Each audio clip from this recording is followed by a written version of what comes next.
فَلَنَسْأَلَنَّ الَّذِينَ أُرْسِلَ إِلَيْهِمْ وَلَنَسْأَلَنَّ الْمُرْسَلِينَ.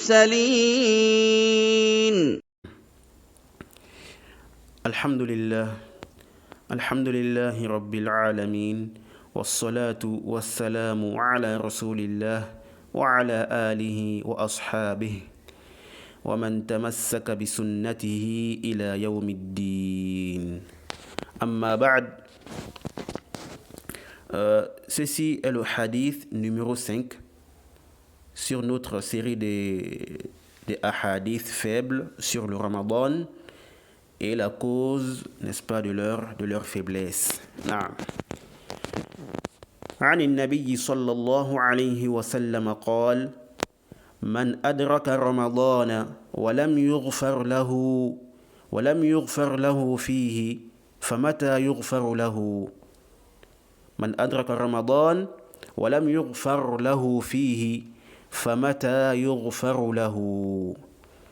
Un rapport du prophète sallallahu alayhi wa sallam qu'il a dit: quiconque parvient ou obtient Ramadan sans être pardonné dans ce mois, quand est-ce qu'il sera pardonné?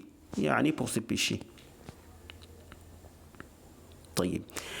Ce hadith a été rapporté par Ibn Abi Shayba dans son Musannaf, le numéro 8963.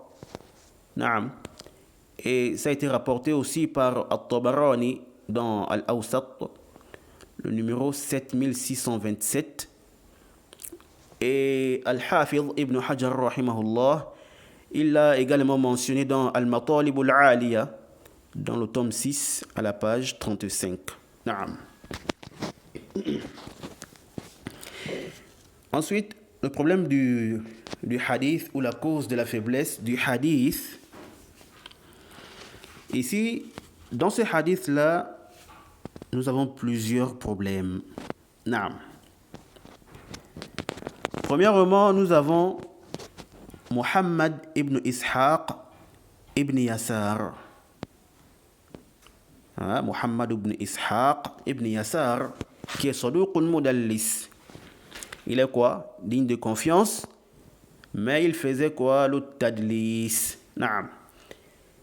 Et Al-Hafidh Ibn Hajar, il l'a mentionné dans son livre Ta'arif Ahli Taqdis, au tome 1, à la page 168.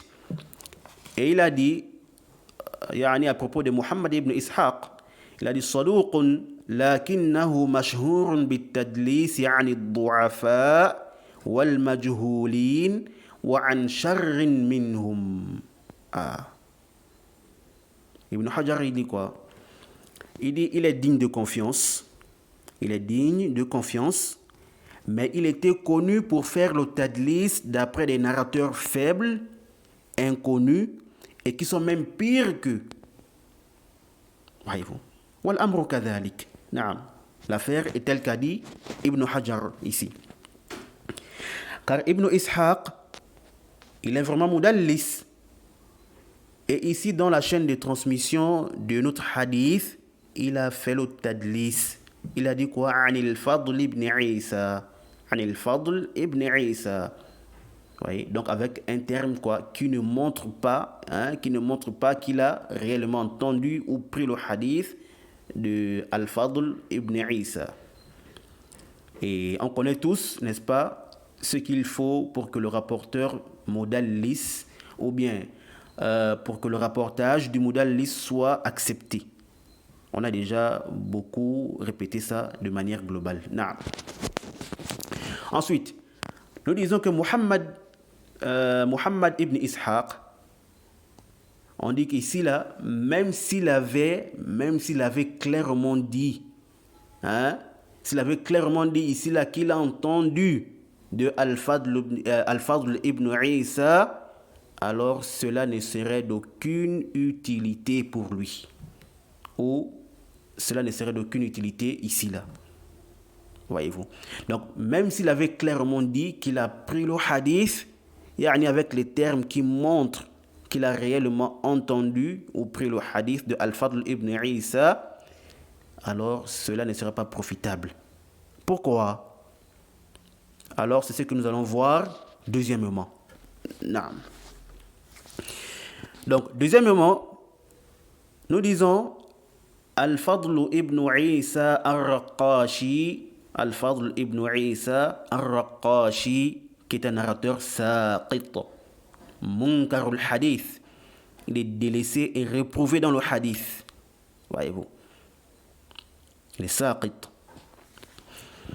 Et dans Al-Jarh wa Ta'dil d'Ibn Abi Hatim, au tome 7, à la page 64, il a mentionné la réponse que Yahya ibn Ma'in a donnée à Abu Bakr ibn Abi Khaythama, lorsque ce dernier l'a interrogé au sujet de Al-Fadl ibn Isa. Il a dit quoi? Il a dit wa kana qassan wa kana rajula su' qala qultu fahadithuhu قال قلت فحديثه قال لا تسأل عن القدري الخبيث. Voyez. Donc Ibn Ma'in a dit à Abu Bakr ibn Abi Khaythama, c'était un conteur d'histoire, un pervers. Il a dit, j'ai dit, donc Ibn Abi Khaythama a dit à Ibn Ma'in, mais c'est hadith. Ibn Ma'in dit alors, ne demande pas au sujet d'un qadari abject, méprisable. Voyez-vous. Ensuite, Abdurrahman ibn Abi Hatim, il dit qu'il a interrogé son père. Il dit quoi? Qu'il a interrogé son père au sujet de Al-Fadl ibn Isa. Et que son père a dit quoi? Qu'il est munkarul hadith, qu'il est réprouvé dans le hadith. Et qu'Abu Zur'a a dit la même chose. Voyez-vous. Donc vous voyez que ce qu'a dit Al-Hafid ibn Hajar est vrai. Que Ibn Ishaq, n'est-ce pas, il fait le tadlis d'après des narrateurs faibles, inconnus, et qui sont même pires que ceux-là. Comme qui? Comme ici, Al-Fadl ibn Isa, qui est un narrateur délaissé, réprouvé dans le hadith, pervers, abject. Voyez-vous.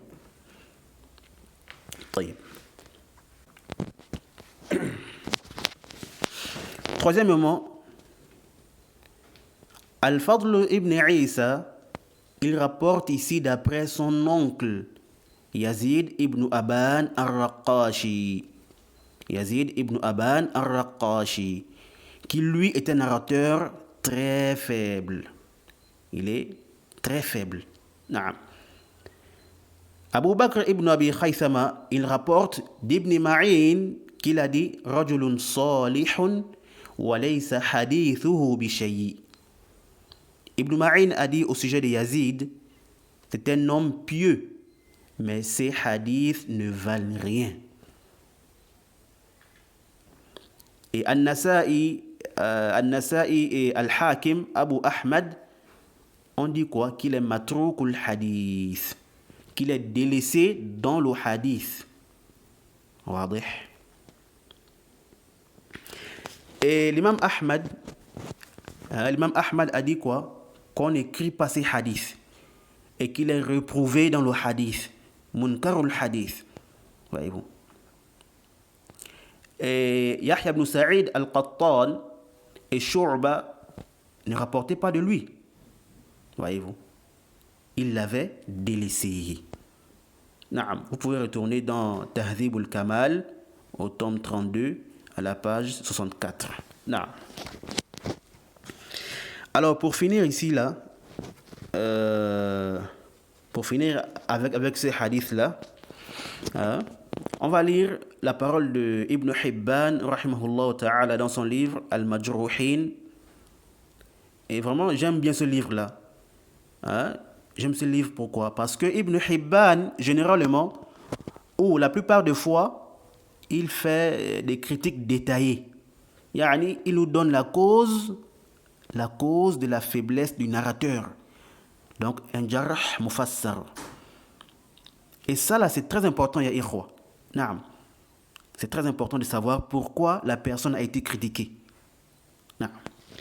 Et Ibn Hibban, c'est vrai qu'il est shadid, il est dur dans la critique, dans le jarh, mais en général, c'est vraiment un bon livre que je recommande. Naam. Bon, bref, on va lire la parole de Ibn Hibban rapidement. Il dit dans le tome 3, à la page 98, Yazid al-Raqashi هو يزيد بن أبان من أهل البصرة كنيته أبو عمرو يروي عن أنس بن مالك روى عنه أهل البصرة والعراقيون وكان من خيار عباد الله من البكائين بالليل في الخلوات والقائمين بالحقائق في السبرات ممن غفل عن صناعة الحديث وحفظها واشتغل بالعبادة وأسبابها حتى كان يقلب كلام الحسن فيجعله عن أنس عن النبي صلى الله عليه وسلم وهو لا يعلم فلما كثر في روايته ما ليس من حديث أنس وغيره من الثقات بطل الاحتجاج به فلا تحل الرواية عنه إلا على سبيل التعجب وكان قاصا يقص بالبصرة ويبكي الناس إلى آخر كلامه. نعم. Ibn Hibban, il nous dit ici là, Yazid al-Raqashi, c'est Yazid ibn Aban de Basra. Sa kunya, c'est Abu Amr.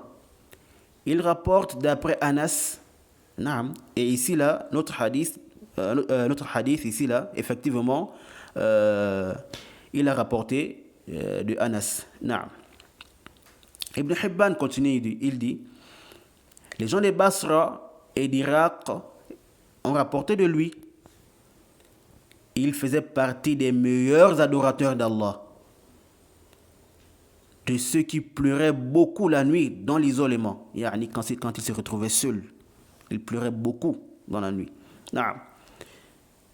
De ceux qui pratiquent la vérité même dans la pauvreté. De ceux qui ont ignoré l'art du hadith et de sa mémorisation. Et se sont préoccupés de l'adoration et de ses causes, au point où ils renversaient les paroles d'Al-Hassan qu'il attribuait à Anas d'après le prophète sallallahu alayhi wa sallam.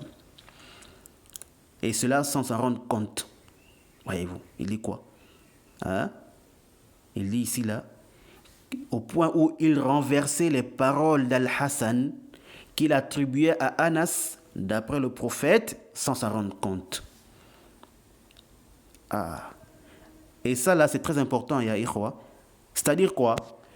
Qu'il ne faisait pas ça sciemment, là. Donc cela veut dire quoi? Qu'il n'est pas un narrateur menteur, c'est pas un kadhab, non. Mais ceci est dû à son ignorance de la science des hadiths et autres. Voyez-vous. Donc il rapporte juste comme ça, sans faire attention. Naam. Ibn Hibban poursuit en disant, et lorsque dans ses rapportages, des choses qui ne font pas partie des récits de Anas et autres que lui parmi les gens crédibles se sont accrues, alors s'argumenter de lui est devenu nul. Il n'est pas permis de rapporter de lui si ce n'est que dans le but de l'étonnement. Voyez-vous. Il dit quoi? Il n'est pas permis de rapporter de lui si ce n'est que dans le but de l'étonnement. C'était un conteur d'histoire à Basra. Il faisait pleurer les gens. Jusqu'à la fin des propos de Ibn Hibban. Naam. Alors, ici, cette parole de Ibn Hibban renferme plusieurs profits. Naam. Et si ce n'était pas à cause du temps, et que mon charte, ma condition dans ces cours-là, c'est que les cours ne soient pas longs. Naam. Et de me limiter à l'essentiel. Sinon, même dans ces hadiths-là, nous avons encore des ilal, n'est-ce pas, d'autres problèmes que je n'ai pas mentionnés. Naam. Mais on a clarifié les plus grands problèmes du hadith. Donc, bref, ce rapporteur-là est un rapporteur délaissé ou très faible. A'ni Yazid ibn Aban al-Raqashi. Naam. Enfin, Ibn Hajar, dans Al-Matalib al-Aliya, après qu'il ait mentionné ce hadith-là, il a dit quoi? Il a dit que c'est un hadith faible. Il a dit quoi? C'est un hadith da'if. Oui. أقول بل ضعيف جدا. نعم, je dis c'est un hadith très faible même. نعم, c'est un hadith très faible. نعم. Alors on va s'arrêter là. وصلى الله وسلم على نبينا محمد وعلى آله وصحبه وسلم.